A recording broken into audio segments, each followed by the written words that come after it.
Bandeirantes. Quando ouve pela internet no seu computador. Quando seleciona Bandeirantes no aplicativo. É fato e certo. É fato e certo que você encontra informação a todo momento. Para você saber. Para analisar e formar a sua própria ideia sobre os fatos. É fato e certo.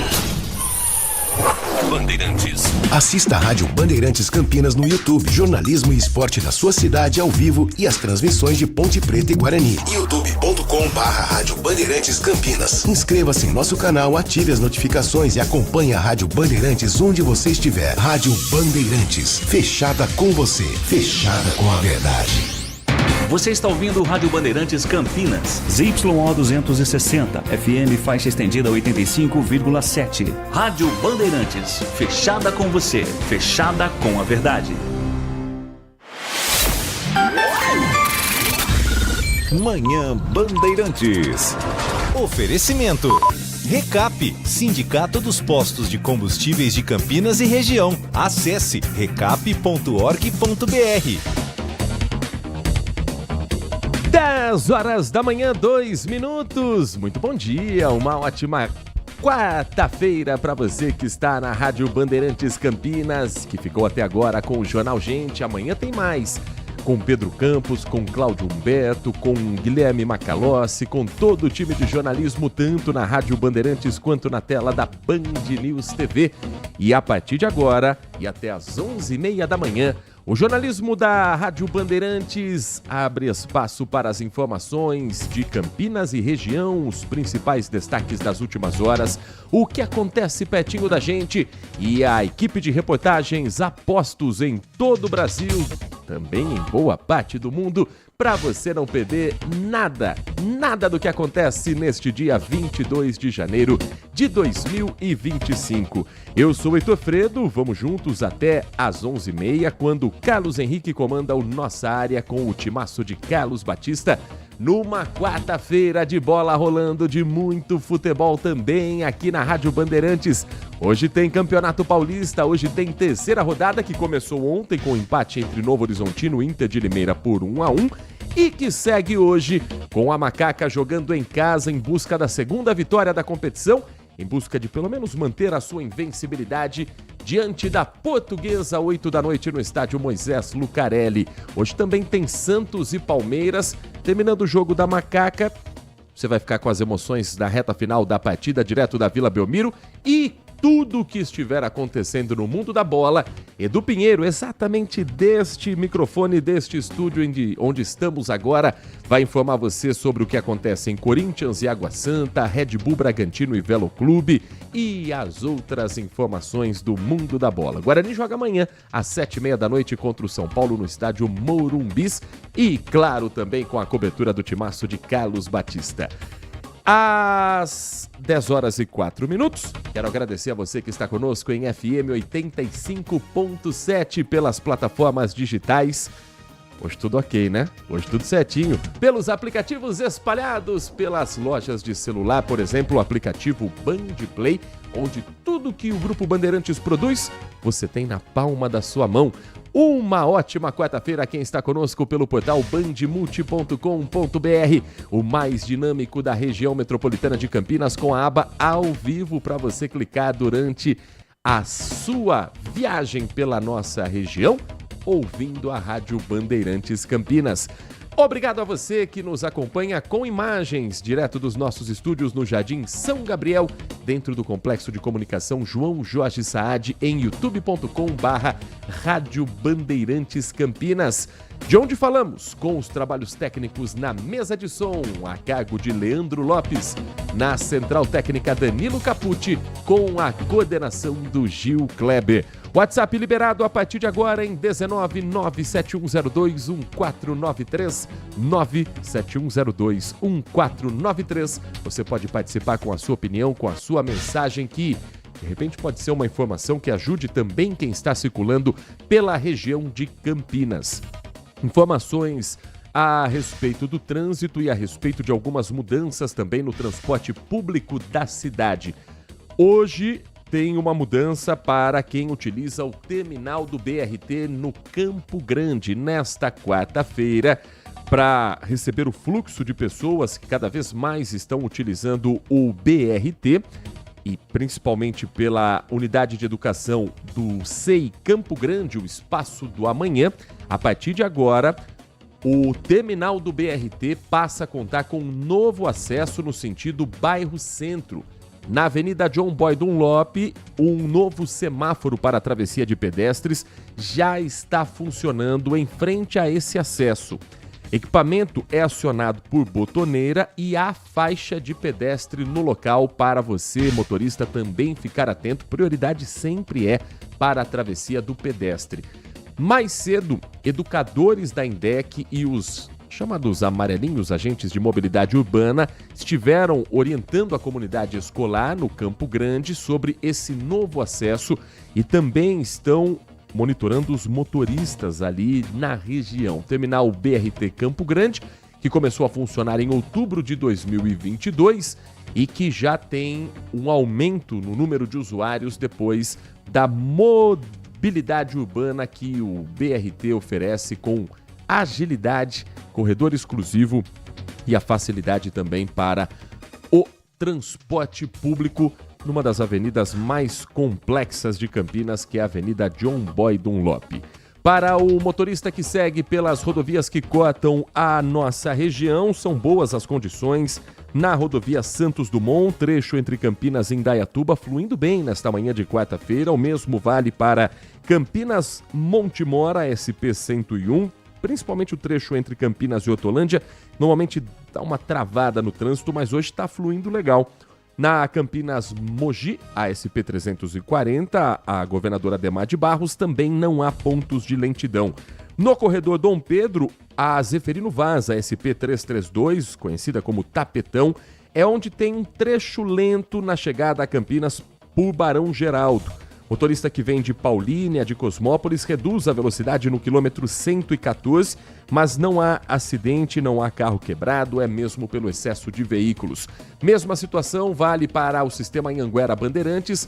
Motorista que vai à capital paulista enfrenta 1 quilômetro de lentidão na Anhanguera, trecho de Jundiaí, e depois, tanto na Anhanguera quanto na Bandeirantes, só vai ter um pouquinho mais de encheção quando chegar lá na cidade de São Paulo, pelo trânsito nas marginais Tietê e Pinheiros.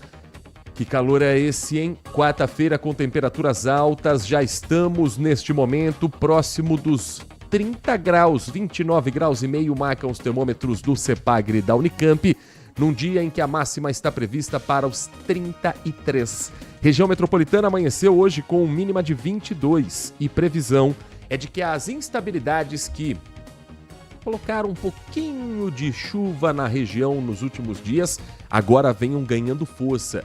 Na comparação com os últimos dias, hoje a previsão é de uma chuva um pouco mais intensa. Chance principalmente de ocorrer temporais no final da tarde e começo da noite. Chuvas de verão que geralmente acontecem nesse período mesmo. Amanhã vai continuar com esse calorão. Na hora do almoço, se prepare, porque é aí que está previsto o termômetro bater na casa dos 33 graus e de amanhã em diante devemos ter chuvas mais fortes a qualquer hora do dia. Então hoje, principalmente à tarde, fique mais atento. Há possibilidade de ventos passando dos 60 km por hora. Amanhã a chuva deve marcar presença com mais volume e seguir assim ao longo também do final de semana. Agora, se a gente já está achando que aqui está muito quente, com os 33 graus, tem regiões do estado de São Paulo, cidades do interior paulista, em que a máxima para esta semana está na casa dos 38 graus. Só que são momentos de calor intenso que podem também vir acompanhadas de chuvas muito fortes. A repórter Larissa Fontanese conversou com o meteorologista José Carlos Figueiredo para explicar esse fenômeno das chuvas de verão e esta semana com temperaturas acima da média até para essa época do ano, e também conversou com o Marcelo Rial da Defesa Civil para a gente lembrar cuidados básicos quando enfrentamos temporais e quando encaramos pontos de alagamento pelas nossas cidades. Verão é sinônimo de sol quente, mas também é um período marcado por chuvas intensas. principalmente no final de tarde. Segundo especialistas, as chuvas de verão, como são popularmente chamadas, acontecem por uma combinação entre calor e umidade. E essa união pode gerar temporais e alagamentos em poucos minutos. A partir do período da tarde é o horário que tem um aquecimento maior, né? E a temperatura ela termina influenciando isso daí, desde que haja umidade. E tem bastante umidade nesse momento no ar, certo? Então, a tendência é se formar as tempestades de curta duração, exatamente no período da tarde. A chuva não tem dia nem hora. Por isso, os radares do IPMET-Unesp monitoram o tempo 24 horas. A população deve ficar atenta e acompanhar as previsões divulgadas pelo Instituto para se antecipar de possíveis temporais. No conforto do seu lar, você acessa a nossa página e você mesmo pode fazer o monitoramento, o acompanhamento daquilo. Por exemplo, eu vou viajar, vou pegar a estrada agora. Que tal dar uma consultadazinha no tempo? E o local onde detecta as chuvas em tempo real é aqui no IPMET. Segundo a Defesa Civil do Estado, os próximos dias devem ficar ainda mais quentes. Para as regiões de Araçatuba e Presidente Prudente, a temperatura pode chegar até 38 graus. Em São José do Rio Preto, os termômetros devem atingir 37. Já para as regiões de Bauru e Marília, a temperatura pode chegar a 35 graus. Logo em seguida, haverá um aumento da nebulosidade e chuvas generalizadas. O pessoal tem que olhar bem de frente, de uma maneira muito séria, a alteração climática que a gente tem passado nos últimos anos. Talvez evolua para uma mudança climática permanente, ainda não temos dados suficientes para afirmar isso. Por isso, a Defesa Civil reforça a importância de acompanhar as previsões do tempo e evitar situações de risco. A principal dica é não enfrentar enchentes, mesmo que seja de carro. O ideal é procurar um local seguro até a chuva passar. A gente pede para nunca brincar na enxurrada, nunca tentar atravessar. Apenas 15 centímetros de água numa enxurrada é o suficiente para derrubar e arrastar uma pessoa. Um carro com 30 centímetros pode ser arrastado. Então, nunca tentar atravessar a enxurrada, seja a pé ou com um veículo.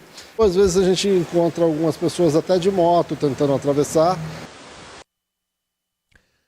10 horas e 13 minutos. Esse alerta da Defesa Civil é válido até o final de semana. A região de Campinas, não apenas o município, mas quando a Defesa Civil fala região, ela abrange também região metropolitana de Campinas, aglomerado urbano de Jundiaí, região de Piracicaba.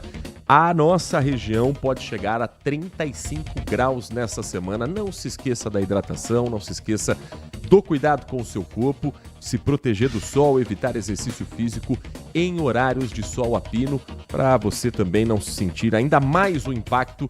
Não é fácil essa panela de pressão quando a gente sai, às vezes, no horário do almoço, quando você que trabalha na área externa ou dirigindo pelas ruas da cidade sabe o calorão que você enfrenta. Então, cuidar da saúde é fundamental nessa época do ano. 10h14 e estamos vivendo em função também das mudanças climáticas, que gostem ou não, é um assunto que precisa estar em pauta para todo homem público, toda mulher pública, todo servidor municipal, estadual ou federal. E Campinas promoveu a Conferência Intermunicipal para debater os efeitos das mudanças climáticas. Pelo menos 250 pessoas participaram deste evento, que foi conduzido pelo prefeito Dário Saad, com a participação de diversas secretarias de Campinas, mas também representantes de municípios vizinhos. O Conselho Municipal do Meio Ambiente também esteve presente, a participação de representantes da Assembleia Legislativa, e tudo para falar sobre emergência climática, os desafios da transformação ecológica e como uma cidade do tamanho de Campinas, com a vida metropolitana, com a capacidade que Campinas tem, intelectual, tecnológica, dos centros de pesquisa, das universidades, pode puxar toda a região e o interior de São Paulo como um todo para um movimento de ações práticas, não apenas de discussão. E esse evento, será que também apresentou soluções? Será que conseguiu trazer para o debate temas importantes, a Lucimere Ramalho acompanhou a Conferência do Clima em Campinas e conta pra gente o que foi discutido nessa reunião. Lucimere. Representantes do meio político, de associações voltadas ao meio ambiente e da população participaram do primeiro Congresso Intermunicipal voltado aos efeitos da mudança climática. O grupo se reuniu no Colégio ETCAP em Campinas, onde aconteceram a abertura do evento e as discussões de medidas para embasar políticas públicas voltadas ao tema.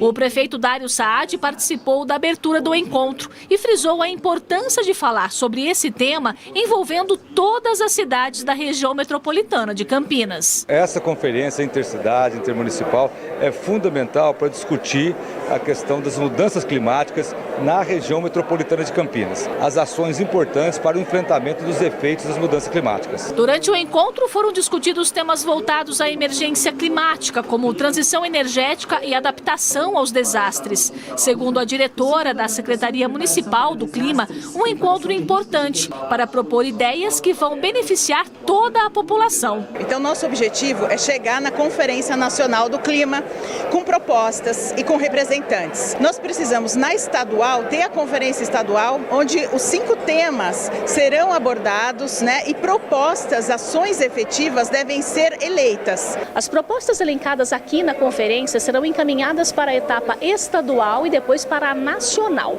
Uma maneira de demonstrar os problemas que as cidades têm enfrentado por causa das mudanças climáticas e também propor medidas para minimizar os desastres ambientais. A mitigação, a propositura de ações para o futuro imediato e o mediato são questões muito relevantes. Aqui na nossa região, cidades como Montemor e Sumaré estão diretamente envolvidas no assunto, já que têm enfrentado enchentes ao longo dos anos. Para o deputado estadual Dirceu Dalben, que já foi prefeito de Sumaré, a população tem um papel importante nesta virada de chave. Tudo parte da conscientização, principalmente a população que está na ponta, que sofre as consequências. Mas, por outro lado, algumas das pessoas da sociedade menos preparada é que polui, que joga lixo no rio, na calçada, entulho, e tudo isso vai para a várzea e vai para o leito do rio. Outro ponto importante neste processo, segundo o promotor do Grupo de Atuação Especial de Defesa do Meio Ambiente, o GAEMA, é tirar as propostas do papel. A conferência ela tem uma finalidade também da gente rever um pouco o planejamento ou reforçar a necessidade desse planejamento, E isso acontece de uma forma interregional, Quer dizer, a gente não tem um planejamento urbano só no município, ele acaba, se você não tem uma drenagem adequada, por exemplo, aquele excesso de água que você não infiltra, ele vai para o município vizinho.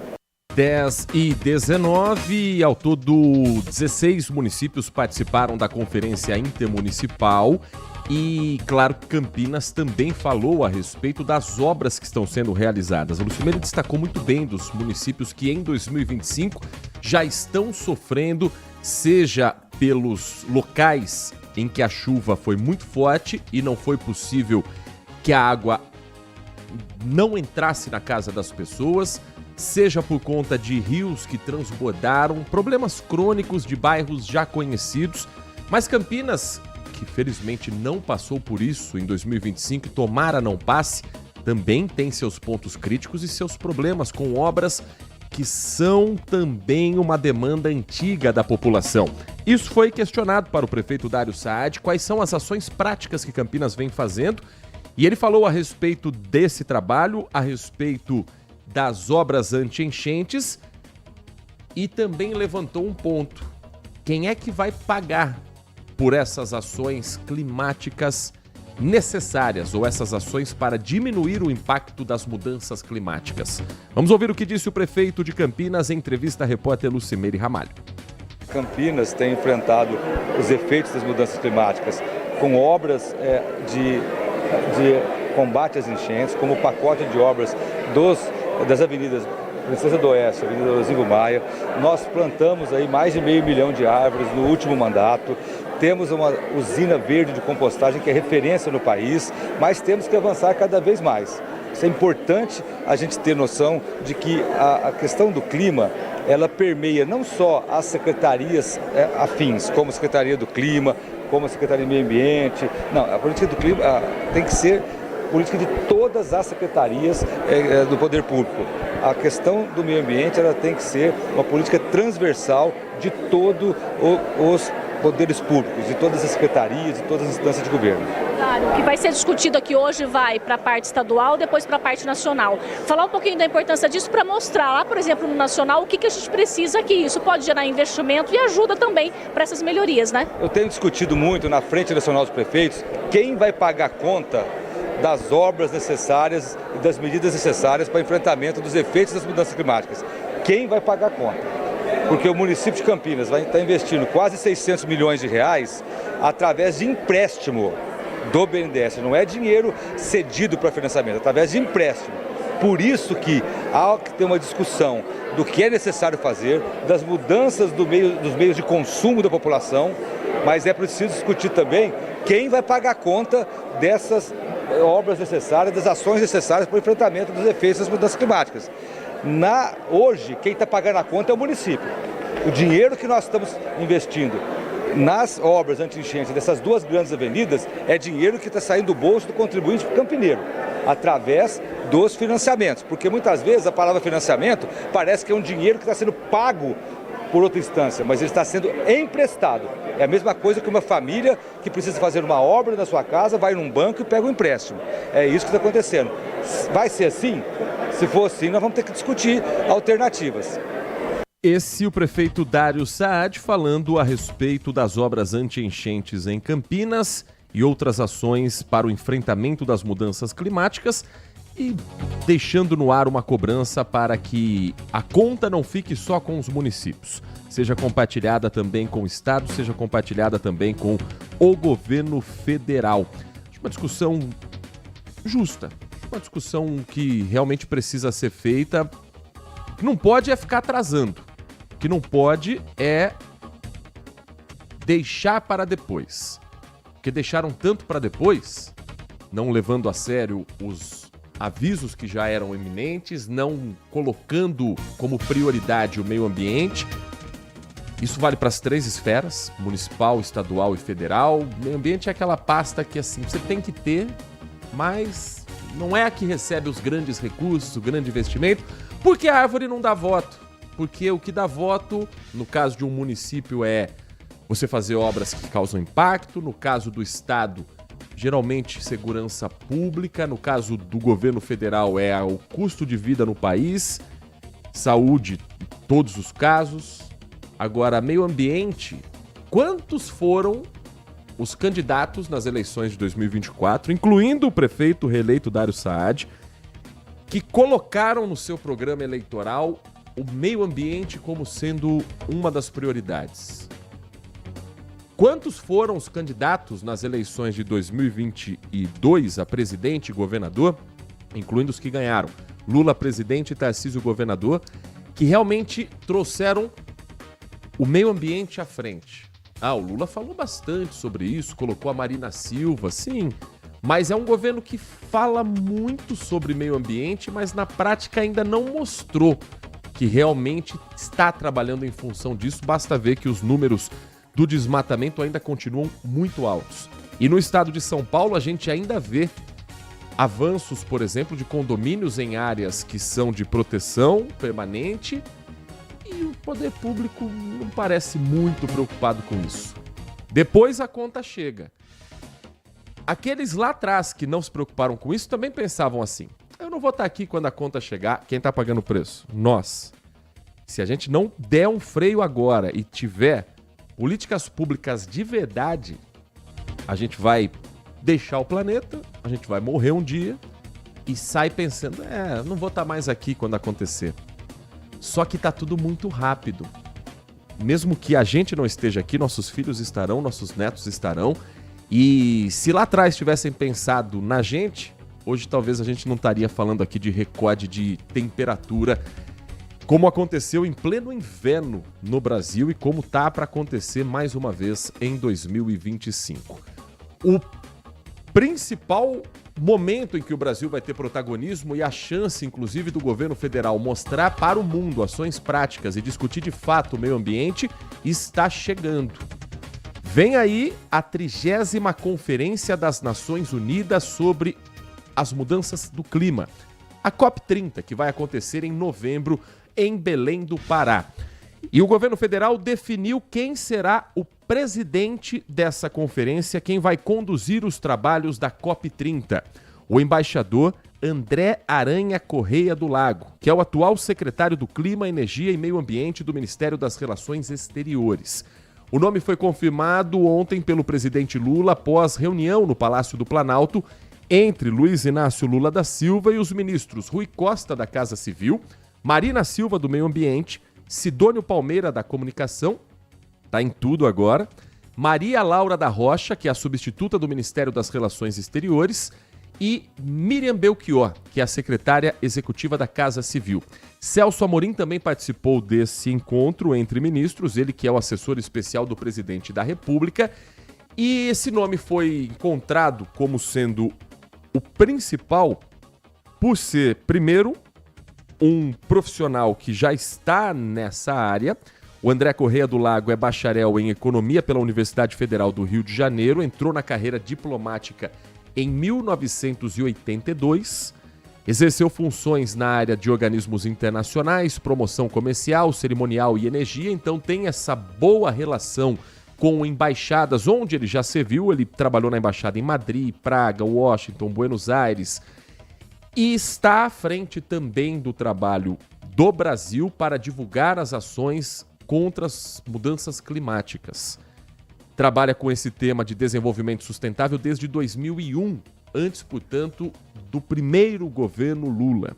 E foi diretor do Departamento de Energia entre 2008 e 2011 no Ministério das Relações Exteriores. Também passou pelo Departamento de Meio Ambiente. Então não é um cara que caiu de paraquedas. Ele estuda esse assunto há mais de 20 anos, ele é reconhecido internacionalmente e é um técnico. Essa avaliação também foi feita pela Marina Grossi, que é a presidente do Conselho das Empresas Brasileiras para o Desenvolvimento Sustentável. Ela conversou com o jornalismo do Grupo Bandeirantes e trouxe a avaliação de quem está diretamente no dia a dia do debate e das ações sobre a escolha do presidente da COP30, o nome escolhido pelo Brasil para a conferência que acontece em novembro em Belém do Pará. Não poderia ter melhor escolha do que o embaixador André Correia do Lago, porque ele já faz de fato, já estava fazendo de fato esse papel de estar conversando com a sociedade civil, com os empresários, com o governo, né, com todos os governos. Ele já estava se portando como um presidente da COP30. Então, o Brasil não tem, além de todas as habilidades do embaixador, ele não tem nenhuma perda nesse processo, porque quanto antes a gente estiver engajado, e o embaixador está engajado desde Dubai, já pensando na COP30, né, ele, Ana Toni, né, principalmente essas duas pessoas. Então eu acho que foi a melhor escolha, porque você não tem nenhum retrabalho, pelo contrário, você consolida e reconhece um trabalho que já está sendo feito e muito exitoso, né? A gente, por exemplo, tem trabalhado com o embaixador André Correia do Lago já um bom tempo, com resultados concretos, porque esse papel de presidente da COP ele tem uma importância muito grande, é um cargo de ministro, é como se fosse um ministro de Estado. E o papel dele está realmente construindo e articulando numa das COPs que é a mais importante. A gente está desenhando o futuro da próxima década das COPs. A gente está, pela primeira vez, colocando uma COP. A gente teve o início de tudo isso lá na Rio 92, então é um momento assim que o mundo inteiro aqui em Davos, e nas duas COPs, né, eu participo desde 97 das COPs, e nessas duas últimas, Dubai e em Baku, todo mundo falava, bom, como é que vai ser a de Belém, o que vai ter no Brasil, como é que a gente espera, porque a expectativa é muito grande, porque vai estar sendo uma COP da virada realmente. Você tem alguns marcos importantes, né? Depois do Acordo de Paris, em 2015, então novos compromissos, quando o mundo inteiro está vivendo ondas de calor como nunca viveu antes. Então, a expectativa que está acontecendo sobre o Brasil, se a gente partisse e começasse agora esse processo, a gente começaria tarde. Mas a escolha do embaixador como presidente da COP, eu acho que que acelerou tudo isso, porque ele realmente já estava trabalhando como se fosse o presidente da COP no cargo dele de secretário do Itamaraty de Mudanças Climáticas. Essa Marina Grossi, presidente do Conselho Empresarial Brasileiro para o Desenvolvimento Sustentável, falando sobre a escolha de André Correia do Lago para ser o presidente da COP30, a Conferência das Nações Unidas sobre Mudança do Clima, que vai ser realizada em novembro em Belém do Pará. Uma das grandes dúvidas é: os Estados Unidos estarão presentes? Mandarão representantes? O governo Donald Trump não falou nada a respeito da COP30. Acho que ele não está nem preocupado com a COP30, para ser bem honesto, ainda mais depois de já ter tomado algumas ações que vão completamente contra o que todo o planeta está defendendo e fazendo.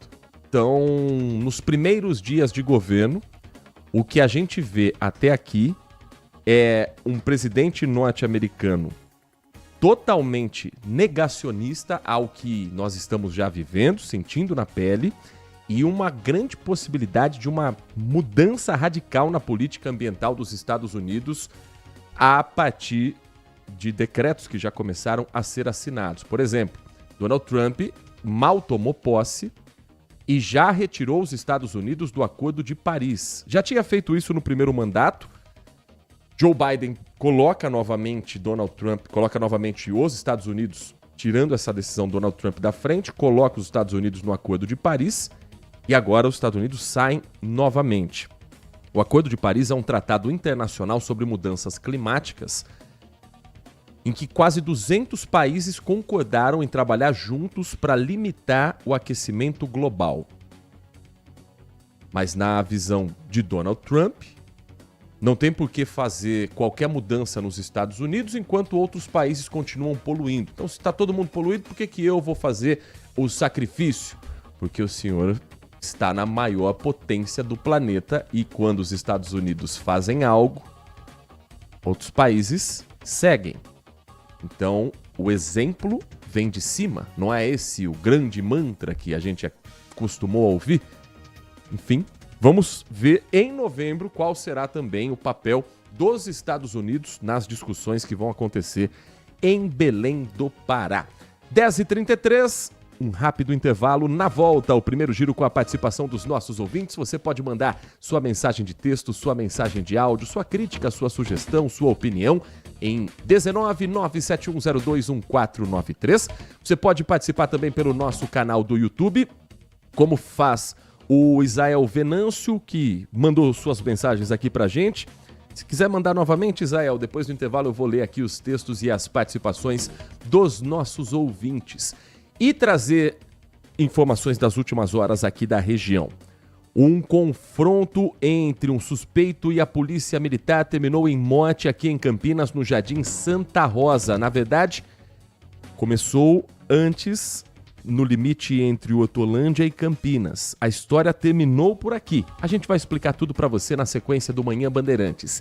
E ainda, nossa região confirma a primeira morte por dengue na cidade de Amparo. Município que já havia decretado situação de emergência e que agora volta ainda mais as atenções para o risco da dengue em todo o circuito das águas paulista. E em Campinas, como é que estão os números mais atualizados? A gente conta para você na sequência do nosso Manhã Bandeirantes. Em 2 minutos e meio eu volto já com a sua participação. Manhã Bandeirantes. Consumidor, muitas vezes, a qualidade do combustível que você coloca no tanque do seu veículo pode ser tão diferente quanto o preço que você paga por ele. Por isso, procure abastecer em postos de sua confiança e exija sempre o cupom fiscal. É seu direito e a sua garantia. Recap, Sindicato dos Postos de Combustíveis de Campinas e Região. Acesse recap.org.br. Agora, notícias da hora com as notícias locais, nacionais e internacionais direto da redação da Rádio Bandeirantes. A Secretaria de Finanças e Orçamento de Cordeirópolis informou que iniciou 2025 com um déficit de 29 milhões de reais em dívidas com fornecedores que não foram pagos até o final de 2024. A prefeita Cristina Saad, do União, informou que não será possível realizar o carnaval da cidade neste ano por conta das dívidas. As informações divulgadas mostram que a prefeitura tem mais de 250 fornecedores sem receber. A coleta de lixo tem um atraso de aproximadamente 4 milhões e 70 mil reais. Já com as obras do Hospital Municipal, a administração deve 4 milhões e 100 mil reais. Há atraso também de 1,5 milhão de reais do pagamento ao INSS de novembro de 2024 e do 13º salário, além de débitos com medicamentos no valor de mais de 697 mil reais. Um decreto assinado pela Prefeitura e publicado no Jornal Oficial instituiu uma comissão para avaliar as despesas que restam a ser pagas e propor uma programação financeira do atual exercício, entre outras medidas. De Campinas, Amanda Florentino. Você ouviu Notícias da Hora, aqui na Rádio Bandeirantes. Paulistão 2025 na Rádio Bandeirantes, com a equipe líder de audiência, eleita para o hall de notáveis da ACESP. Nesta quinta-feira, o Guarani vai enfrentar o São Paulo às 19h30 no Morumbi. São Paulo e Guarani, pela terceira rodada do Paulistão. O melhor do futebol no FM 85,7 e no youtube.com/Rádio Bandeirantes Campinas. Futebol é com a Bandeirantes. Futebol é com a Bandeirantes. Laia, laia, laia, laia, Bandeirantes. Futebol. Manhã Bandeirantes. 10 horas da manhã, 37 minutos, 10h37. As mensagens vão chegando e nós vamos compartilhando a sua opinião, a sua informação, a sua prestação de serviços aqui dentro do nosso Manhã Bandeirantes. Hoje, quarta-feira, 22 de janeiro de 2025. Você ouviu aí, né, as nossas transmissões esportivas com o timaço de Carlos Batista a todo vapor, a 1000 por hora. E ontem recebemos aqui uma mensagem nessa nossa participação, nesse espaço do nosso ouvinte, falando a respeito de como a torcida do Guarani iria se portar e cobrar a diretoria do Guarani em relação à mudança da partida contra o Palmeiras, que, inicialmente prevista para o estádio Brinco de Ouro, seria realizada em Londrina. Vendida essa partida, o mando para uma empresa que está acostumada a empresa a negociar com os clubes para levar principalmente os times paulistas para jogar no Estádio do Café em função da grande torcida palmeirense, corintiana, são paulina e santista que existe por lá. Mas principalmente corintiano e palmeirense. Tem um monte em Londrina.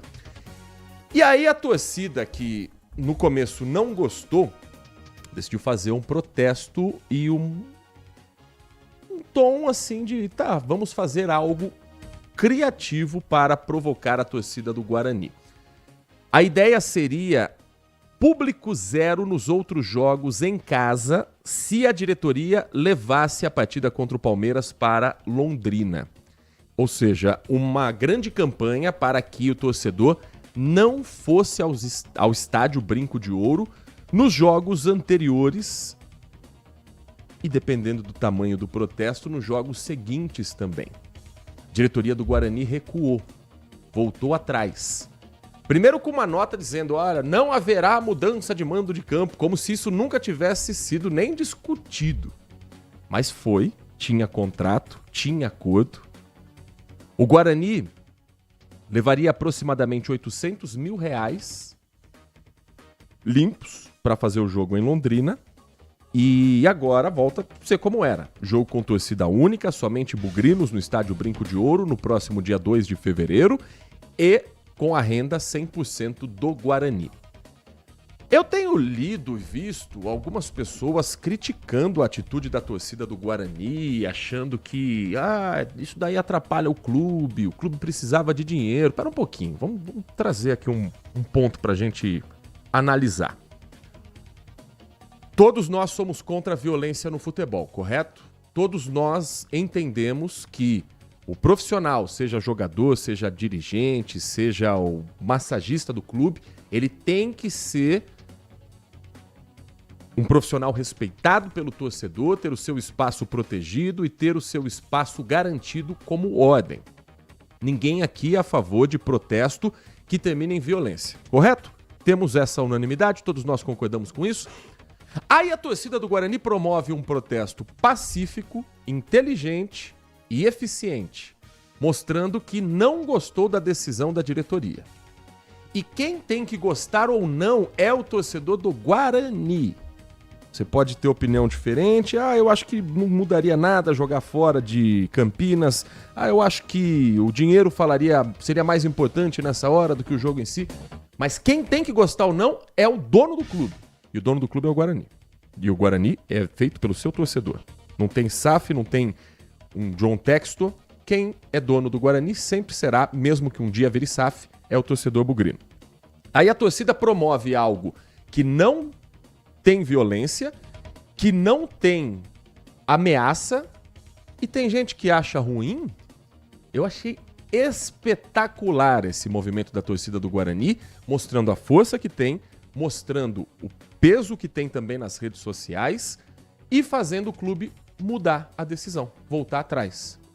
O prejuízo seria muito maior desse boicote do que o lucro possível do jogo na cidade de Londrina.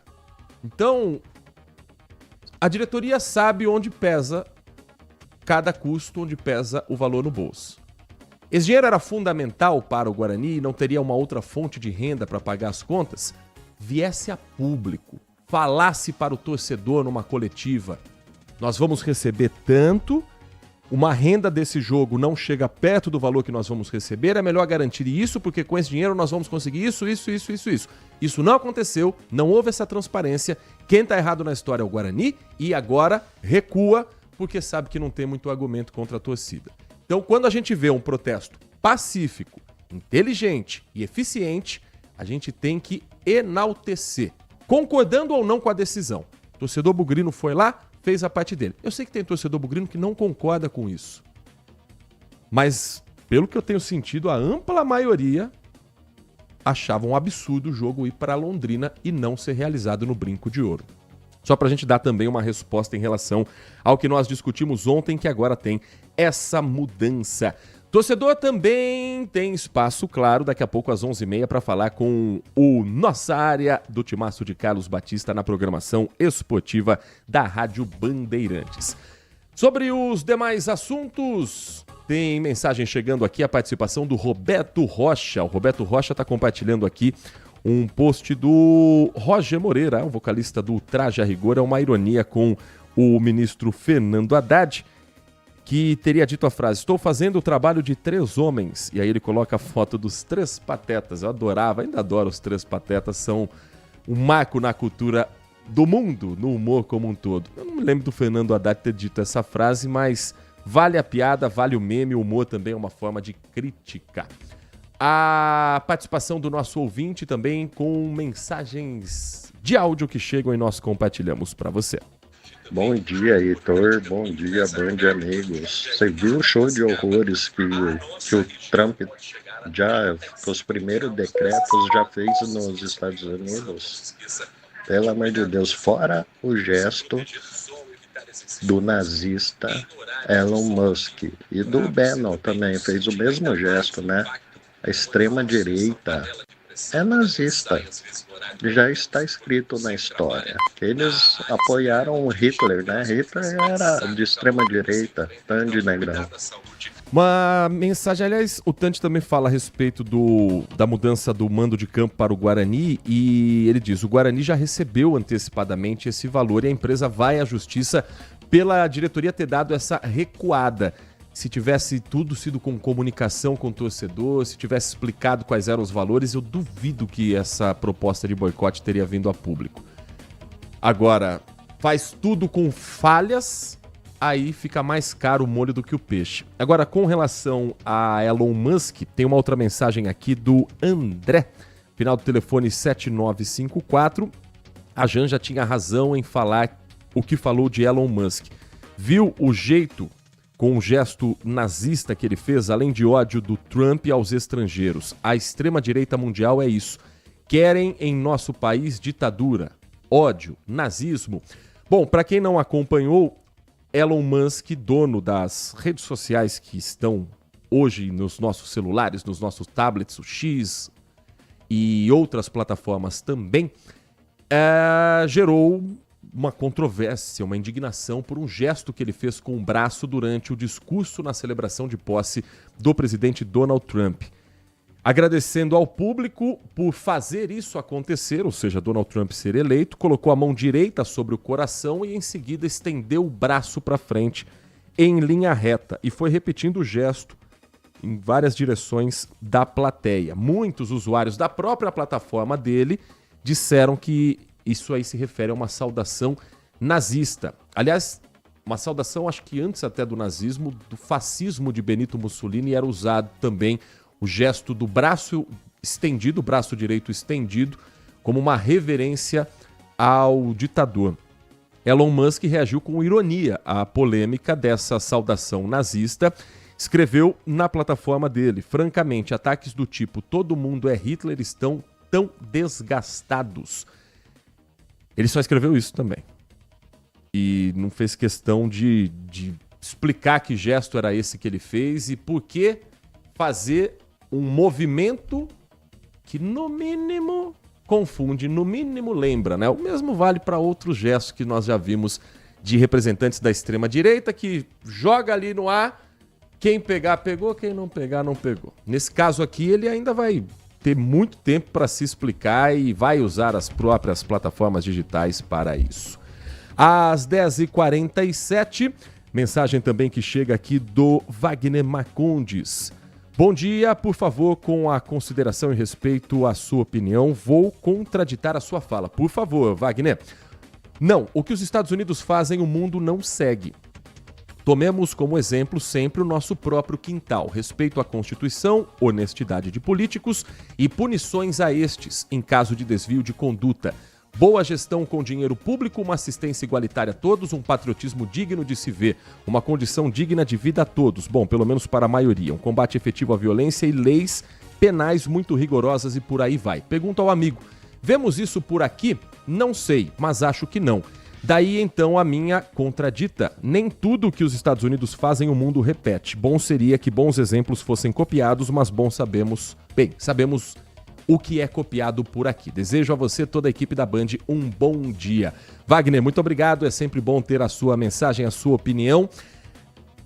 Boa parte do mundo segue o que os Estados Unidos tratam como norte. Por exemplo, uma Argentina de Javier Milei, absolutamente alinhada a Donald Trump, vai seguir os rumos do que ele fizer. Uma eventual vitória de um grupo bolsonarista ou o próprio Jair Bolsonaro, se conseguir derrubar a inelegibilidade, também vai seguir uma política de Donald Trump no Brasil. Isso está muito claro. Agora, honestidade de políticos, eu não sei se é o caso dos Estados Unidos. Punições aos políticos em caso de desvio de conduta. Donald Trump está aí nos Estados Unidos presidindo o país e ele tem uma série de investigações nas costas. Boa gestão com dinheiro público e assistência igualitária a todos? Não vejo isso nos Estados Unidos. Por exemplo, se você precisar de uma ambulância nos Estados Unidos, se você cair e passar mal na rua, você vai ter que pagar por essa ambulância. Então, existem coisas que, às vezes, os americanos vendem como sendo algo extraordinário através dos filmes, das séries que a gente consome, desse American Way of Life. Se você for ver bem ao fundo, basta ver que com uma canetada Donald Trump conseguiu livrar os criminosos que invadiram o Capitólio numa tentativa de golpe de Estado. Então, respeito à Constituição, também não sei. No fundo, a gente está vivendo um período bem tenso e que a história um dia vai estudar e vai nos colocar ali nas marcas, né? Quando a gente estuda a história e vê o período da Idade Média, o período da Idade Moderna, quem estava vivendo naquela época não tinha esse rótulo, não sabia o que estava acontecendo. Como será chamado o nosso período no futuro, hein? Pelas próximas gerações? Como será chamada a nossa era Uma era em que nós, às vezes, deixamos para trás o raciocínio para colocar a paixão em primeiro lugar. Isso é algo que eu fico curioso, mas é algo que a gente não vai ter essa resposta. 10h50, vamos trazer as informações da nossa região, vamos trazer o que acontece aqui pertinho da gente, porque nas últimas horas teve troca de tiros e morte de um suspeito num confronto com a Polícia Militar no Jardim Santa Rosa. Um homem de 38 anos que, segundo a Polícia Militar, que estava em patrulhamento, a polícia começa recebendo uma informação de que tinha uma circulação de armas entre veículos de Hortolândia e Campinas, de Campinas a Hortolândia. Esse homem foi abordado e não respondeu a ordem de parada. Quando estava ali na estrada Chácara Cruzeiro do Sul, ele bate em um outro carro e tenta fugir a pé. Os policiais dizem que ele foi para a área de mata. E ali começa uma intensa troca de tiros. Suspeito é alvejado e a Polícia Militar aciona o SAMU, Serviço de Atendimento Móvel de Urgência, para fazer o resgate. Mas no próprio local foi confirmada a morte desse homem. E o que é que tinha dentro do carro que ele abandonou na fuga e que ele não parou na hora da primeira abordagem da polícia? 2 placas de colete balístico, 25 munições de calibre 12, um tablete de maconha, um tijolo de maconha e 2 aparelhos celulares. Só que ele não estaria sozinho nessa ação. O segundo suspeito, esse parou. E com ele foram apreendidas uma pistola 9mm e uma quantia em dinheiro de R$ 407. A ocorrência foi registrada na madrugada no plantão da 2ª Delegacia Seccional de Campinas. Caso investigado como homicídio decorrente à intervenção policial, porte ilegal de arma de fogo de uso restrito, tráfico de drogas e tentativa de homicídio pelos disparos feitos por esse homem na direção dos PMs. 10h52. Ainda falando sobre ocorrências policiais, ontem quem passava pela rodovia Dom Pedro I teve um susto quando uma das principais rodovias da nossa região foi completamente bloqueada no trevo da Leroy Merlin, na pista sentido rodovia Anhanguera, sentido PUC, Unicamp, sentido aos shoppings. O que aconteceu foi que uma operação estava em andamento sigilosamente para apreender uma carga de cigarros. Carga essa avaliada em R$ 1.400.000. E a abordagem aconteceu com o motorista sendo detido com 900 caixas. Não estou falando de 900 maços, estou falando de 900 caixas que tinham embalagens, que tinham maços e um número enorme de produtos sem a devida autorização legal para a venda. A carreta, suspeita de transportar cigarros falsos, saiu do Rio de Janeiro e tinha como destino São Paulo. Uma equipe policial tentou abordar o veículo no quilômetro 117, mas o motorista não respeitou os sinais de parada. E aí foi feito um acompanhamento até o quilômetro 129. Foram 12 quilômetros de perseguição até que ele finalmente parasse no trevo da Leroy. Ali foi feito o bloqueio da rodovia. Polícia Rodoviária Federal, Polícia Militar Rodoviária, BAEP, equipes de área, todo mundo nessa operação. O motorista apresentou notas fiscais da carga, foi encaminhado junto com o veículo para o Departamento da Receita Federal em São Paulo, mas a investigação segue porque tudo indica que as notas sejam falsas, assim como o cigarro. Isso provocou congestionamento ontem na rodovia Dom Pedro I, mas ninguém ficou ferido, não houve acidentes por conta dessa operação e o suspeito foi encaminhado também às autoridades e está à disposição da Justiça. 10h54, a dengue continua sendo uma grande preocupação na região metropolitana e também no Circuito das Águas. Amparo confirma a primeira morte em 2025 em decorrência da doença. Mal começamos o ano e já estamos falando da morte de uma mulher de 46 anos que estava internada desde o último dia 4 de janeiro. A cidade de Amparo foi a primeira da região a decretar emergência no combate à dengue nesse início de 2025. São 291 registros só em Amparo. O governo decidiu decretar emergência após esse aumento nos primeiros dias do ano.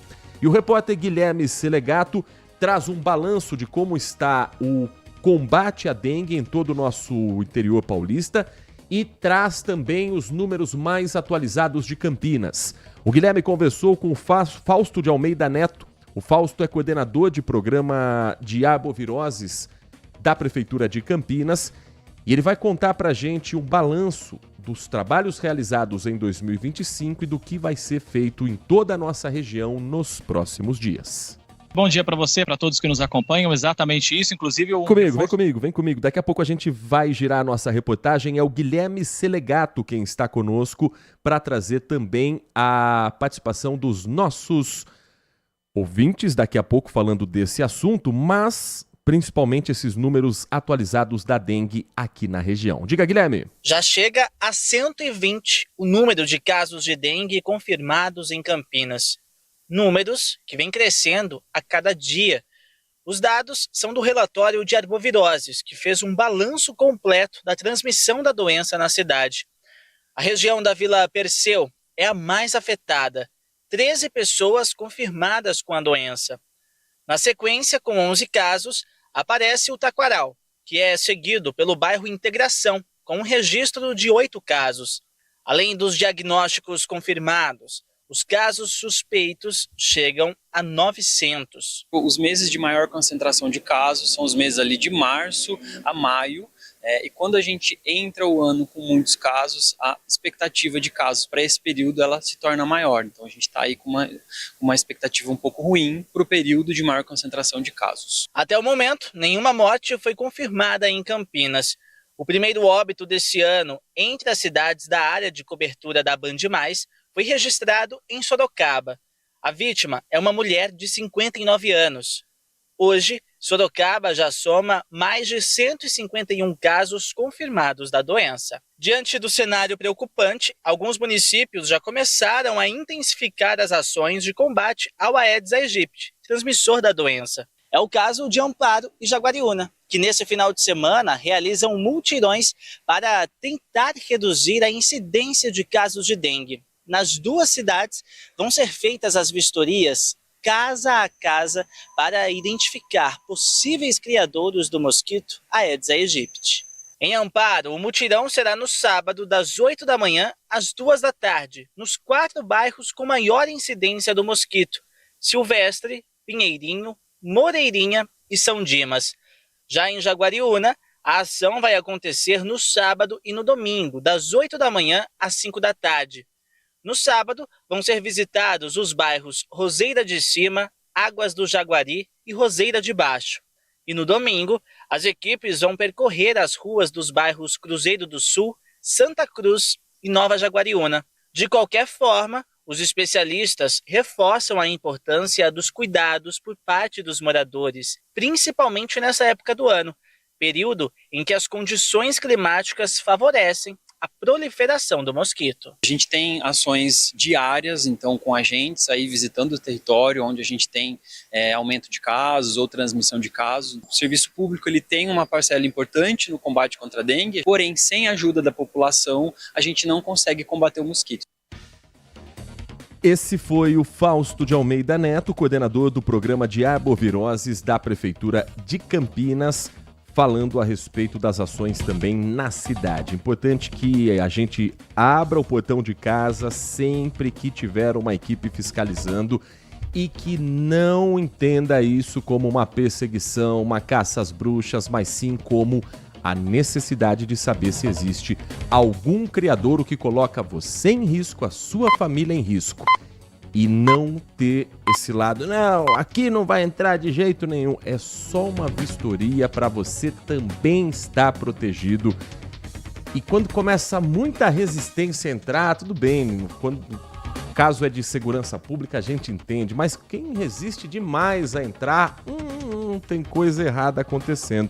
E em Amparo, você sabe que já teve uma confusão por conta disso, que a prefeitura mandou a equipe para fazer fiscalização no bairro. O morador não quis deixar a equipe entrar, começou a ofender essa agente de saúde. Sabe o que ela fez?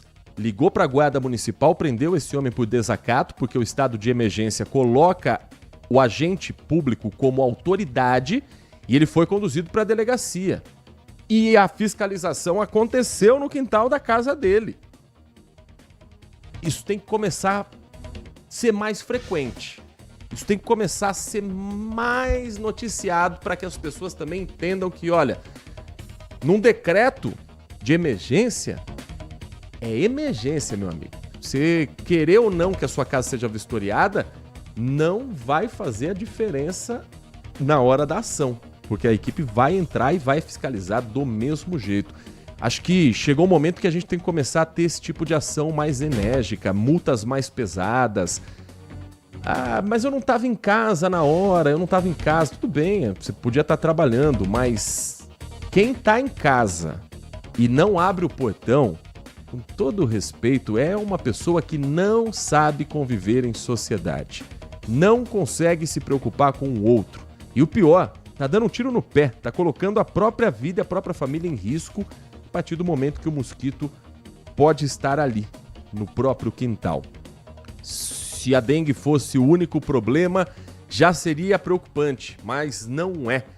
Entre os dias 14 e 24 de janeiro, a Coordenadoria de Vigilância em Arboviroses da Secretaria de Vigilância em Saúde e Ambiente do Governo Federal do Ministério da Saúde está elaborando com a Secretaria Estadual de São Paulo de Saúde um trabalho para investigar eventos suspeitos e confirmados de febre amarela, principalmente na região de Ribeirão Preto. Além da investigação, esse trabalho conjunto das autoridades técnicas do governo federal com o governo estadual, que estão trabalhando, independente de posicionamento político, elas estão trabalhando juntas para poder chegar a uma investigação do que está acontecendo e de como a população precisa ser protegida. Até aqui já foram confirmados casos de febre amarela da chamada silvestre. Não há febre amarela urbana no Brasil há muito tempo, mas se a gente descuidar, isso pode voltar a ser problema de saúde pública. Tem um caso já de uma pessoa contaminada em Socorro, que deu entrada no hospital, está sendo acompanhada pela Secretaria da Saúde da cidade, mas é em Ribeirão Preto mesmo que vem o problema mais grave. Vamos para lá conversar com o repórter André Costa para a gente saber o que está sendo feito a respeito do combate à febre amarela na região em todo o interior paulista. André, bom dia para você, prazer tê-lo conosco aqui no Manhã Bandeirantes. Bom dia para você, para todos que nos acompanham, exatamente isso, inclusive um reforço grande chegou aí nos últimos dias aqui em Ribeirão Preto, é a Coordenação Geral da Vigilância em Saúde, órgão ligado ao Ministério da Saúde. Esse órgão se junta então ao governo de São Paulo e também aqui à Secretaria Municipal da Saúde de Ribeirão, nesse monitoramento da febre amarela. Aqui nos últimos dias, do finalzinho de 2024 para cá, 10 macacos já foram encontrados mortos, 7 deles no campus da USP, uma área fechada ali, de muita mata, e 3 outros macacos já na área urbana de Ribeirão Preto. Testes preliminares feitos ali mesmo no laboratório do campus da USP já identificaram esses testes que os macacos têm a febre amarela. O Instituto Adolfo Lutz já tem 4 confirmações, então faltam outras 6 que devem sair nos próximos dias, mas apenas ali a título de protocolo, já que esse teste da USP confirma que os macacos têm febre amarela. Portanto, todo um trabalho conjunto agora na orientação dos agentes em saúde em Ribeirão Preto e até da nossa região, de outras cidades que também podem ser alvo aí da doença. Então, um trabalho de orientação, principalmente no manejo desses macacos que são encontrados mortos e da vacinação. Ribeirão, por exemplo, recebeu mais de 50 mil doses. Essas doses começaram a ser aplicadas ali no sistema de bloqueio no campus da USP, para os profissionais, médicos, quem frequenta ali o Hospital das Clínicas de Ribeirão Preto, e agora toda a população também se vacinando, principalmente aqueles que já não têm o esquema vacinal completo. Inclusive as unidades de saúde funcionando essa semana até sexta-feira aqui em Ribeirão, no horário estendido, das 5 da tarde até as 8 da noite, para fazer esse esquema vacinal. Muitas pessoas, claro, com dúvida, né? É o que a gente fala. Se tem dúvida, gente, se a vacina está valendo, se precisa tomar um reforço ou não, procure a unidade de saúde mais próxima aí da sua casa, principalmente quem mora no estado de São Paulo. Só para reforçar, Ribeirão tem casos, então, confirmados nos macacos, mas em humanos ainda não, e a gente segue acompanhando todo esse trabalho aí que envolve Ministério da Saúde, Secretaria Estadual da Saúde e também o pessoal aqui da Vigilância do município. Eu volto aí com vocês. Muito obrigado, André Costa. Lembrando que aqui na região, a morte de um macaco por febre amarela na zona rural de Pinhalzinho fez com que a Secretaria de Saúde de São Paulo enviasse 75 mil doses da vacina para reforçar a imunização nas cidades que formam a região de Campinas, incluindo a própria cidade de Pinhalzinho. E a vacina ela é gratuita, está disponível também nos postos de saúde, nos centros de saúde aqui da cidade. E algumas doses foram enviadas também para o município. E qualquer dúvida a respeito desse tema, no próprio centro de saúde você é orientado de qual é o momento de tomar a vacina, se você já está imunizado, se precisa ou não de uma dose de reforço. Isso vale para essa doença que tem um tratamento apenas sintomático e que tem sintomas muito parecidos com o de outras doenças. Febre, calafrio, dor de cabeça intensa, dores nas costas, náusea, vômito, fadiga, fraqueza. São sintomas muito parecidos, por exemplo, com a dengue. Então, é importante, se você esteve em uma área de mata, uma área silvestre, foi fazer trilha em algum lugar, ao voltar com esses sintomas, informe o médico que você esteve nesse local, porque daí a sua investigação do que você tem vai passar também pela febre amarela. Tomara não seja mais notícia daqui para frente em 2025. Às 11h07, um rápido intervalo. Na volta tem mais mensagens que chegam pra gente pelo 19 97102 1493 e ainda nós acompanhamos as despedidas e a homenagem final a Léo Batista, que ontem foi enterrado na cidade de Cordeirópolis com a presença de familiares, amigos, autoridades que lembraram um pouco da relação de Léo Batista com o interior paulista. Mesmo com a carreira consolidada no Rio de Janeiro, ele nunca deixou de marcar presença e visitar a família nas nossas cidades da região e nunca deixou de ter esse jeitinho do interior de São Paulo também no dia a dia. 11h08, um intervalo e o Manhã Bandeirantes volta já. Manhã Bandeirantes.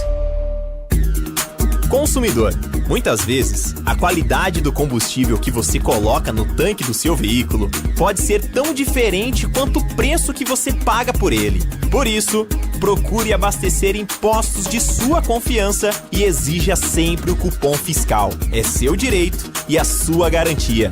Recap, Sindicato dos Postos de Combustíveis de Campinas e Região. Acesse recap.org.br. Agora, notícias da hora com as notícias locais, nacionais e internacionais direto da redação da Rádio Bandeirantes. A semana começou quente no interior de São Paulo e deve continuar assim, alerta a Defesa Civil do Estado, que prevê calor intenso e possibilidade de tempestades nos próximos dias, um cenário típico de verão. As temperaturas elevadas associadas à alta umidade trarão uma sensação de tempo abafado em todo o território paulista.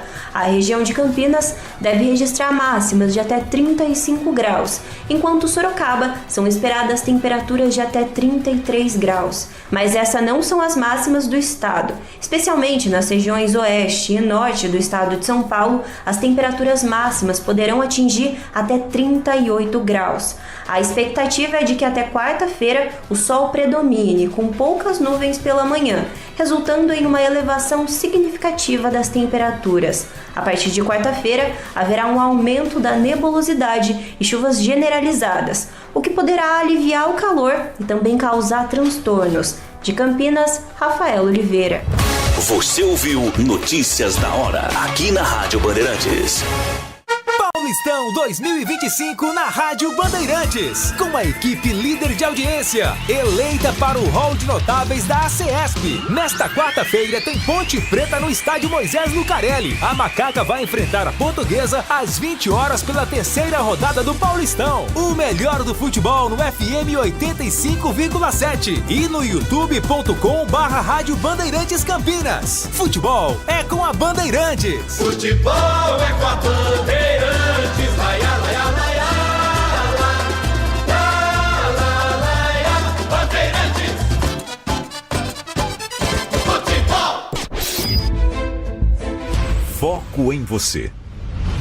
É você que nos faz produzir o melhor conteúdo todos os dias. Você, nossa audiência qualificada. Nossa relação com você vem de longe. Ano a ano, a Rádio Bandeirantes é parte da vida de milhares de ouvintes.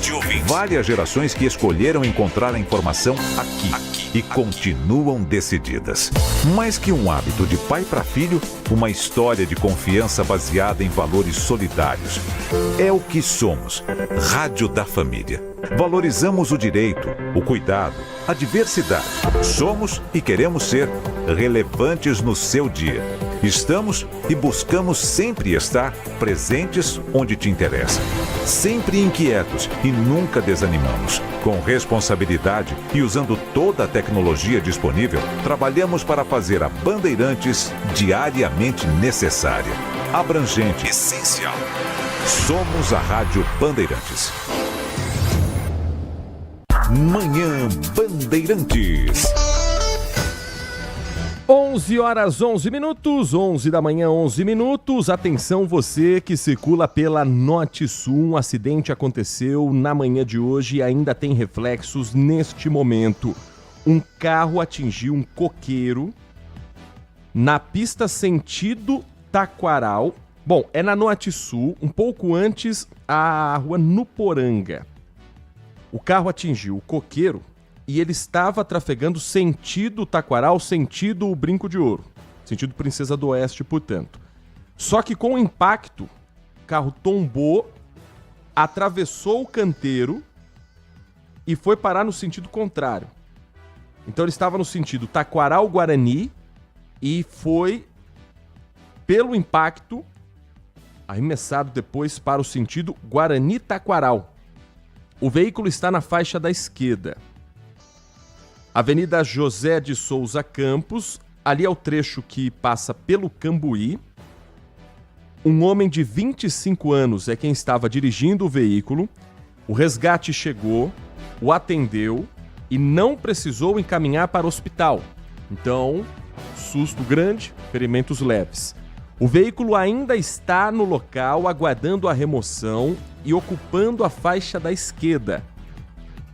O guincho está no local, mas o trânsito é considerado bom neste momento, está fluindo. Também já passou um pouquinho do horário de pico, né? Agora 11h13.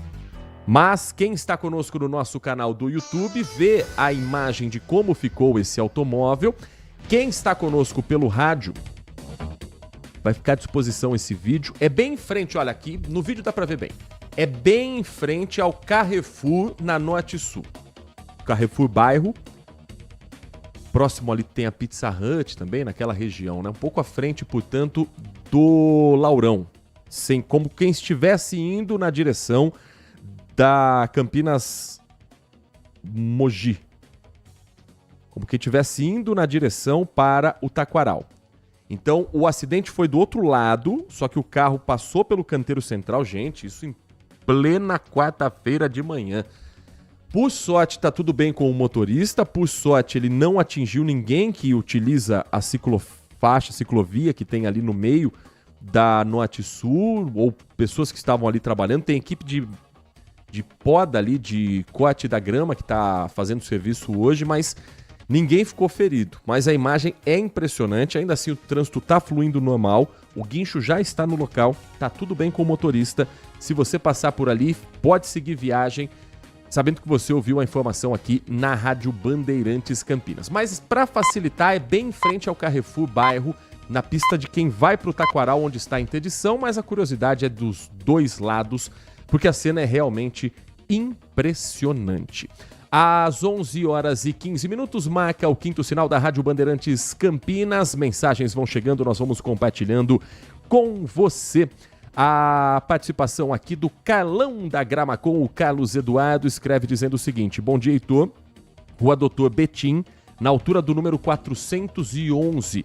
Tem obra da Sanasa agora no local, usando uma faixa e o trânsito está lento. Portanto, orientação para o motorista, Rua Doutor Betim, altura do número 411. Trabalho sendo realizado pela Sanasa e a interdição parcial, Rua Doutor Betim. Deixa eu ver aqui o bairro exato para quem está ali pelo local. É próximo a... Tô tentando lembrar de cabeça aqui, mas vamos recorrer aos universitários, Heitor Fredo. Vila Marieta, Vila Paraíso, próximo ao Cemitério da Saudade, se tiver certo aqui esse trecho... Ah não, esse aqui é o caminho de como eu faria para chegar lá saindo aqui da Band. Enfim, o alerta passado pelo... Vila Marieta, muito obrigado, Carlão. Muito obrigado, Vila Marieta, o Carlão completando aqui, portanto, a informação. Rua Doutor Betim, obra da Sanasa, o trânsito é lento no local. Mensagem que chega do Edson Elias. Bom dia, Heitor. Sobre dengue, vamos resumir agora. Se ao longo dos séculos, desde que essa terra foi descoberta, os governos que por aqui passaram tivessem investido pesado em educação, a dengue nos dias atuais talvez não passasse de um simples resfriado. Ou quem sabe, né, Edson? Aquela doença que a gente estuda que um dia foi um problema, mas que hoje já foi erradicada. Infelizmente, escreve o Edson, não foi isso que aconteceu. O que temos é um povo abandonado à própria sorte e governos, décadas após décadas, sucateando a educação. Concordo plenamente. E existe um movimento que está acontecendo nas redes sociais, viu, Edson, que dá até dor no coração, principalmente no YouTube. São jovens... Já viu o fenômeno de jovem coach? Não basta ter coach picareta adulto, agora tem moleque de 15, 16 anos...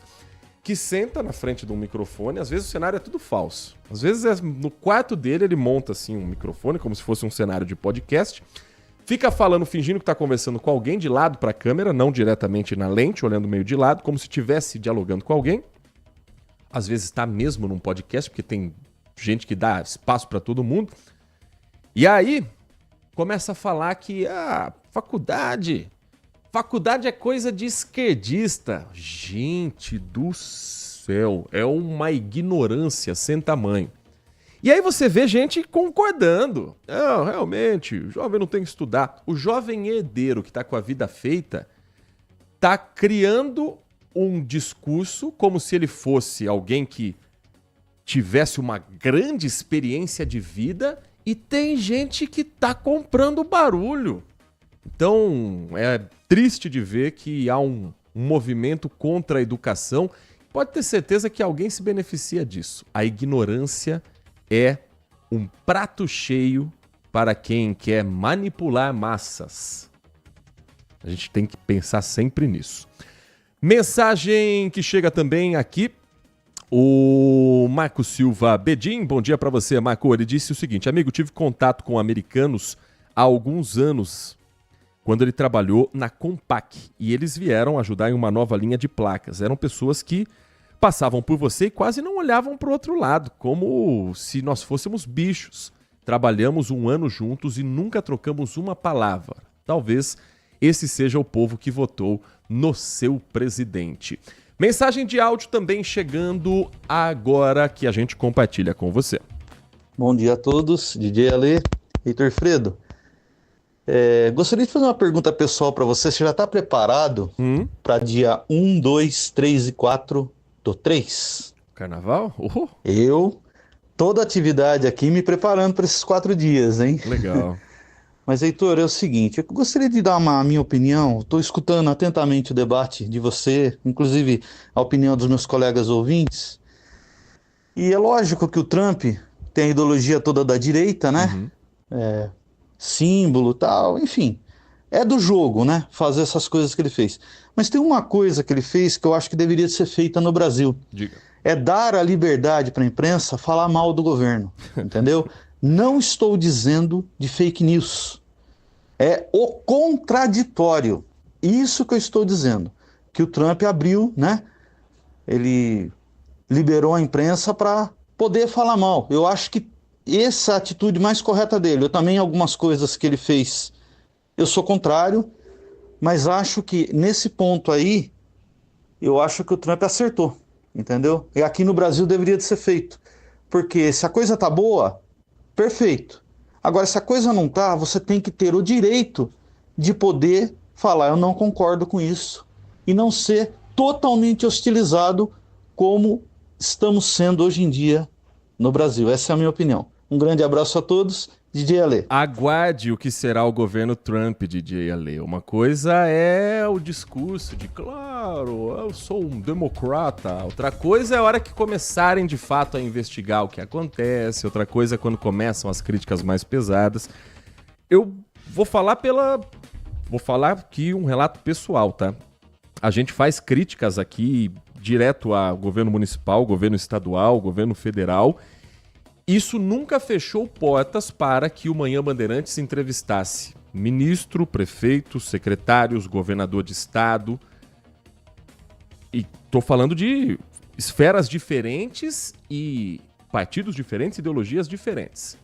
Às vezes o discurso de censura é de quem passa do ponto da crítica para a ofensa pessoal. Tem muito disso acontecendo. Claro que eu tenho a ampla percepção do tamanho que nosso programa tem, do alcance que a rádio tem, que é grande, é considerável, mas que não é nacional. Mas aqui, na nossa realidade, a gente tem autonomia para criticar e o Grupo Bandeirantes oferece isso todos os dias, de apontar o que a gente considera dentro dos fatos, dentro dos argumentos, críticas à gestão de Dário Saad. E nós nunca fomos pressionados, nunca fui pressionado por ninguém dentro da prefeitura, ou fora da prefeitura, ou dentro da Band. Nunca me senti censurado para criticar o governo Dário e a gente entrevista todos os dias. Hoje mesmo trouxemos a entrevista do prefeito. Com o governador Tarcísio de Freitas, ouvinte até já falou, você não gosta muito do Tarcísio. Nós o entrevistamos semana passada aqui numa entrevista exclusiva. Nunca tivemos portas fechadas com o governo do estado. E o governo federal, a gente fala praticamente todos os dias dos erros que o governo Lula vem cometendo e pelo menos a cada 15 dias a gente tem entrevista com o ministro.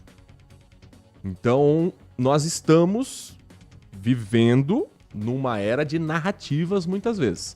Só pra gente não tomar esse caminho e ter esse cuidado, porque o Brasil não vive sob censura, não. O Brasil não vive sob censura. O Brasil vive uma democracia em que nós, em alguns momentos, podemos discordar de ações como o judiciário às vezes passa do ponto, ou podemos discordar de posicionamentos que o governo faz, mas só para a gente pontuar exatamente o que nós temos também a partir da nossa experiência. Eu tenho um pouco mais de medo do que vai acontecer nos Estados Unidos, para ser muito honesto, daqui para frente. Às 11h23. Quem mais está conosco aqui? Quem mais está participando? Deixa eu agradecer aqui ao Biratã Maia Júnior, que está passando pela rodovia João Beira, na chegada à Pedreira. Tem um bloqueio muito grande, polícia técnico-científica no local, bloqueando uma das faixas. Nossa produção vai checar e ao longo da programação nós vamos trazer também detalhes do que é que está acontecendo por lá, viu, Biratã? Muito obrigado pela sua mensagem, pela sua informação. Se você for trafegar pela rodovia João Beira, fique atento, fique atenta também às movimentações por lá. Tem mais mensagem chegando, tem mensagem de áudio também. Vamos compartilhar aqui com o nosso ouvinte a participação. Tem gente escrevendo, eu vou esperar aqui quem está escrevendo aqui para a gente ver também quem está trazendo a sua opinião. Mas mensagem de áudio para a gente compartilhar a opinião do nosso ouvinte. Ô, Heitor, só respondendo ao DJ Ale, a Globo, a Bandeirantes, o SBT, sempre foram livres para falar mal do governo, sempre. Na época da Dilma, ele não falava, não teve maior auê, a imprensa não falou mal do governo. E foi tolhida? Não foi tolhida. Agora, quem queria tolir a liberdade da imprensa foi o Bolsonaro. Bolsonaro, que a imprensa falava mal dele, ele já queria fechar a Globo, as outras emissoras. Ele não queria fechar a Globo, chamava de Globo lixo, Tandy Negrão. Isso dá pano pra manga, hein? Como isso vai dar pano pra manga, mas o importante é você estar conosco e a sua participação nesse espaço que você pode criticar, falar o que você quiser dentro do Manhã Bandeirantes, claro, com respeito ao decoro que um programa exige. 11h25, pra gente finalizar a nossa edição do Manhã Bandeirantes, ontem foi sepultado o corpo de Léo Batista, um dos principais nomes da história do rádio esportivo brasileiro e principalmente da TV esportiva, do jornalismo esportivo em geral.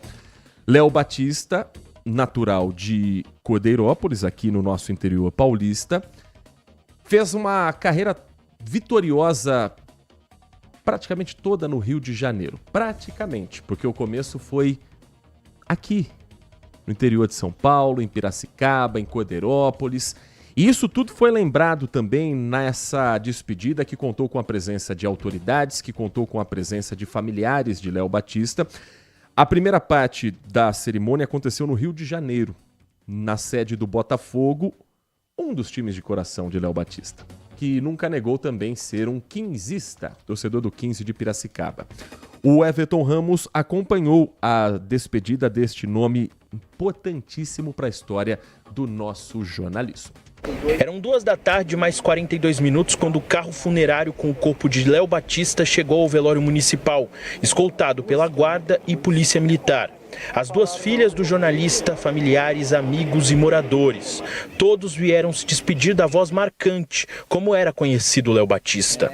O sobrinho lembrou dos momentos com o tio. Todo ano, nas férias, ele vinha para cá. A gente tinha um enorme respeito por ele e ele deixou para nós um legado muito importante, assim, de trabalho, de honestidade, de perfeição.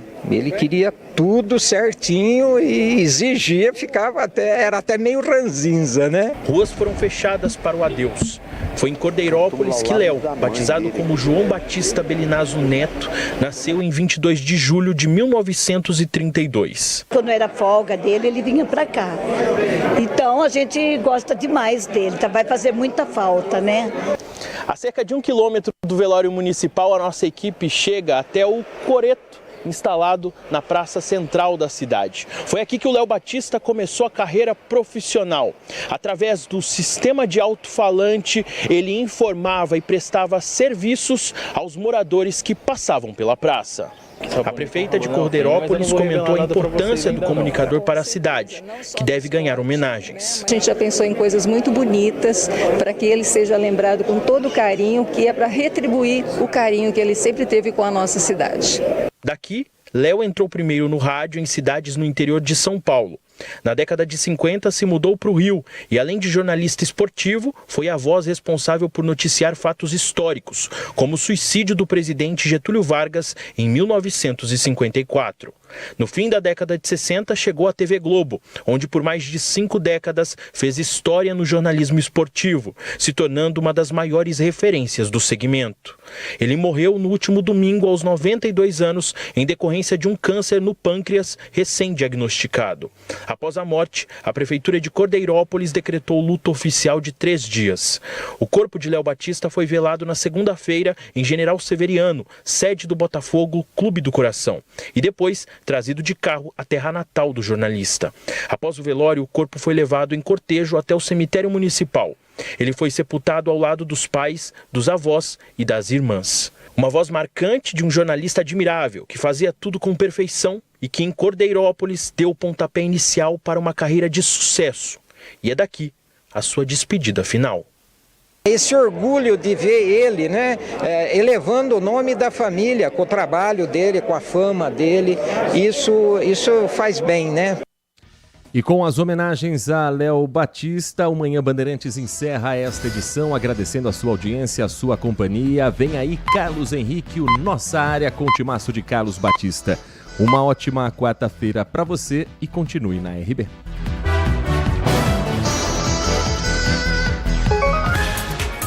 Você está ouvindo Manhã Bandeirantes. Oferecimento. Recap, Sindicato dos Postos de Combustíveis de Campinas e Região. Acesse recap.org.br. Agora, notícias da hora com as notícias locais, nacionais e internacionais, direto da redação da Rádio Bandeirantes. No primeiro dia de inscrições para os cursos gratuitos de qualificação profissional do CEPROCAMP, foram registradas 860 matrículas, que correspondem a cerca de 46% do total de 1.869 vagas. O período de inscrições teve início na última segunda-feira e estará aberto até que todas as vagas estejam completas. São 27 opções de cursos em diversas áreas. Os interessados devem cumprir alguns requisitos, como ter e-mail válido, não estar matriculado em outro curso no mesmo horário e possuir a idade mínima exigida no primeiro dia letivo. As idades mínimas variam conforme o curso: 15 anos para informática básica, 18 anos para auxiliar de cozinha e porteiro, como por exemplo. As idades mínimas variam conforme o curso: 15 anos para informática básica, 18 anos para auxiliar de cozinha e porteiro, por exemplo. Para realizar a matrícula, os interessados devem comparecer nas secretarias escolares do CEPROCAMP com carteira de identidade, comprovante de residência, declaração, diploma ou histórico escolar e uma foto recente 3x4. De Campinas, João Almeida. Você ouviu Notícias da Hora, aqui na Rádio Bandeirantes. Eu, Joel da Atena, estou diariamente junto com você na denúncia, na indignação, na busca por solução. No Brasil Gente, tratamos com firmeza e sensibilidade dos assuntos que o povo quer saber. Aqui, a sua voz ganha força para cobrar o que todos nós queremos para as nossas cidades. Temos um encontro marcado, de segunda a sábado, às 4 da tarde. Brasil Gente, na Band TV. Manhã Bandeirantes. Manhã Bandeirantes. Oferecimento. Recap, Sindicato dos Postos de Combustíveis de Campinas e Região. Acesse recap.org.br. Siga a Rádio Bandeirantes Campinas também no Facebook. Uma página completa com conteúdo sobre tudo o que acontece na nossa região e, claro, informações de Ponte Preta e Guarani. facebook.com